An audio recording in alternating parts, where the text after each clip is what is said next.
le problème, donc, comme j'ai eu l'occasion de le dire déjà, ce n'est pas le nom du ministre, c'est la politique qu'il mène. Et je crois qu'Emmanuel Macron symbolise parfaitement la politique du gouvernement, c'est le libéralisme. Michel Sapin qui le remplace ? Côté, ce qui est inquiétant, c'est qu'on ne parle plus d'industrie, si j'ai bien lu les dépêches, et déjà que M. Macron s'en occupait pas beaucoup. S'il n'y a plus de responsables politiques au niveau du gouvernement à l'industrie, alors que la France a tant besoin qu'on s'occupe de son industrie, c'est inquiétant. Emmanuel Macron qui a donc pris la parole depuis Bercy, vous l'avez suivi en direct sur iTélé, c'était aux alentours de 18h20. Il souhaite, dit-il, entamer une nouvelle étape de son combat, construire un projet. On va l'écouter et on vous retrouve dans un instant. Philippe Martinez. Je mesure la gravité de cette décision. Je l'ai longuement mûrie. Il eût été plus facile de rester dans le confort de Bercy. Mais je fais le choix de prendre mes responsabilités.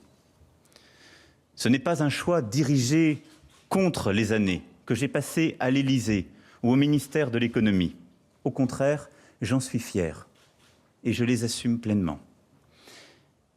J'ai eu l'occasion de dire au président de la République que je suis à cet égard convaincu que les Français lui rendront justice d'avoir fait face à des difficultés exceptionnelles et d'avoir pris ses responsabilités. Vous pensez, vous aussi, que les Français rendront un jour justice à François Hollande ? En tout cas, dans les sondages, ce n'est pas ce que semblent indiquer les Français, puisque la cote de popularité du président comme du Premier ministre n'est pas au plus haut. Emmanuel Macron, vous avez compris quoi ? Qu'il était candidat ou que... Oui, je pense qu'il, comme d'autres d'ailleurs, pense d'abord à son avenir personnel plutôt que, comme devraient le faire tous les ministres et plus globalement tous les hommes politiques, à l'intérêt général. Et donc c'est inquiétant que dans la période qui s'ouvre, on l'avait déjà vécu avant, mais il y a beaucoup de candidats aux primaires, il y a beaucoup de postulants au poste suprême, qu'on s'intéresse plus à son avenir personnel qu'à l'intérêt général, vu la situation du pays et la situation des citoyens, des salariés, des retraités et des privés de l'emploi. Vous avez justement regretté ces derniers jours qu'on ne parle plus assez de social. Oui. Vous n'y avez pas aussi un peu votre part de responsabilité, vous, à la CGT ? C'est la première fois qu'on me reproche ça. Pour peser plus dans le débat politique ? On essaye de peser plus. D'ailleurs, la CGT conteste, et on l'a démontré tout au long du printemps, et on va encore le démontrer à la rentrée, contre la loi travail, une loi inspirée, d'après ce que j'ai compris, par M. Macron. Mais en même temps, on fait des propositions. On fait des propositions pour augmenter le pouvoir d'achat. On fait des propositions pour réduire le temps de travail, les 32 heures. Donc évidemment, on veut que ces questions, parce que les questions qui intéressent d'abord les Français, c'est la lutte contre le chômage, la question du pouvoir d'achat, la question du travail, de l'intérêt du travail. Eh bien, on veut les mettre au cœur de cette rentrée et au cœur aussi des débats qui vont être menés durant la campagne présidentielle. Alors, vous évoquiez justement les manifestations contre la loi travail. Prochain rendez-vous, c'est le 15 septembre prochain. Ça ne sert pas un peu à rien. Le texte, ça y est, a été promulgué. C'était le 8 août dernier. Pourquoi retourner dans la rue une nouvelle fois ? Le texte a été promulgué dans les conditions que tout le monde connaît, c'est-à-dire contre l'avis de la majorité des Français, contre l'avis de la majorité des syndicats et sans vote à l'Assemblée nationale. Le 49.3 a été beaucoup utilisé, pas que sur la loi travail d'ailleurs. Et nous avons noté aussi que plus de 55% des Français considèrent que le combat n'est pas terminé et qu'il est légitime qu'il y ait des nouvelles mobilisations. Alors il faut qu'on trouve des formes.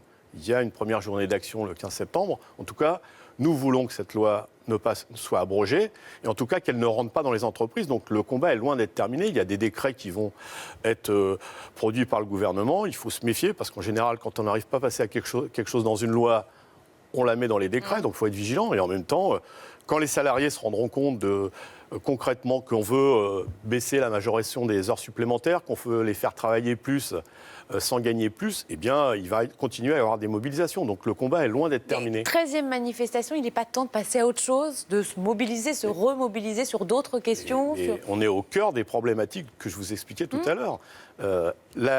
Toutes les mesures qu'ont pris le gouvernement, la loi Macron par exemple, et d'autres, n'ont pas enrayé le chômage. Ce qu'on propose, c'est de continuer dans la même logique. D'ailleurs, d'autres le proposent aussi. Donc il faut rompre avec cette politique où le moins-disant social est la règle. Baisser les salaires, faire travailler plus longtemps, que ce soit la durée du travail hebdomadaire, mais en même temps la durée du travail tout au long de la vie. Vous n'avez pas peur d'avoir du mal à mobiliser ?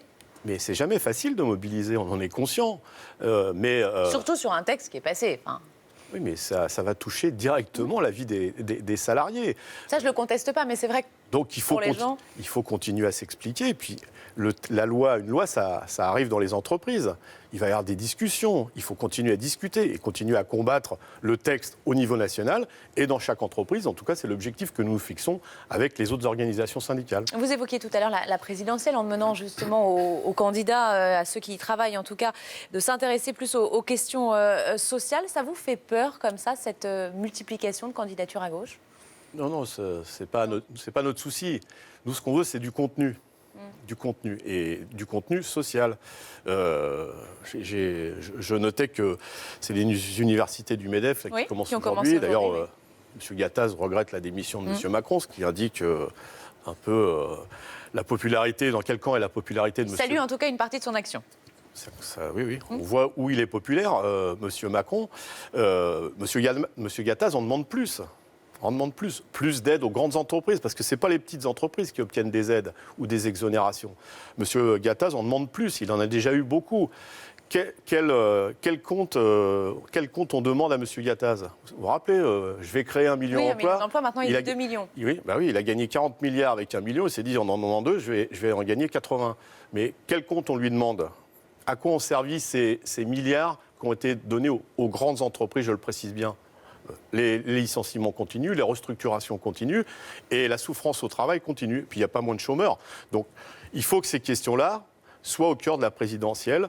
Oui, il faut travailler moins de façon hebdomadaire. Il faut remettre la retraite à 60 ans. Et puis il faut soutenir la consommation par l'augmentation du pouvoir d'achat. Vous avez noté, ce n'était pas aux Jeux Olympiques, c'était dans la finance. La France est 3e mondiale dans les dividendes versés aux actionnaires. C'est proprement scandaleux. Pas d'inquiétude donc de ne pas voir éventuellement la gauche au deuxième tour ? La question ne se pose pas comme ça. Vous voulez ça, j'ai bien compris, mais malgré tout, on se dirige, en tout cas aujourd'hui, avec une multiplicité de candidatures. Il faut des engagements. En tant que syndicat, ça pourrait vous inquiéter.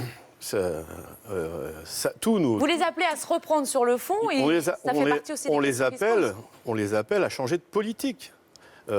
C'est parce qu'ils ont mené une politique libérale avec, j'allais dire, Macron et Valls comme tête de pont de cette politique libérale que leur cote de popularité est si basse et qu'il risque d'y avoir quelques problèmes aux élections. Il ne faut pas nous faire porter la responsabilité du désenchantement des Français vis-à-vis de ce gouvernement. Donc oui, si on change de politique, une politique plus sociale, le problème se posera différemment au moment des élections présidentielles. On connaît la droite, on connaît Sarkozy, d'ailleurs c'est pour ça qu'il n'a pas été réélu. Il faut se méfier de vouloir...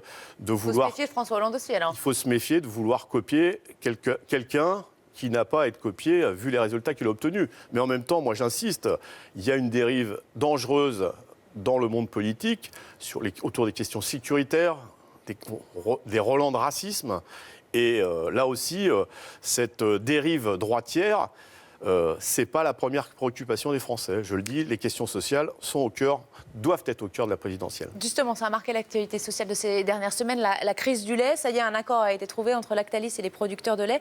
Vous vous en félicitez ce soir ? Écoutez, si les producteurs et leurs syndicats considèrent qu'ils ont obtenu gain de cause, c'est une bonne chose. En tout cas, ils ont fait plier une des plus grosses fortunes et un des plus grands groupes agroalimentaires mondiaux, ce qui montre que la mobilisation, elle sert à quelque chose. Ça nous encourage et ça devrait encourager les salariés à se mobiliser.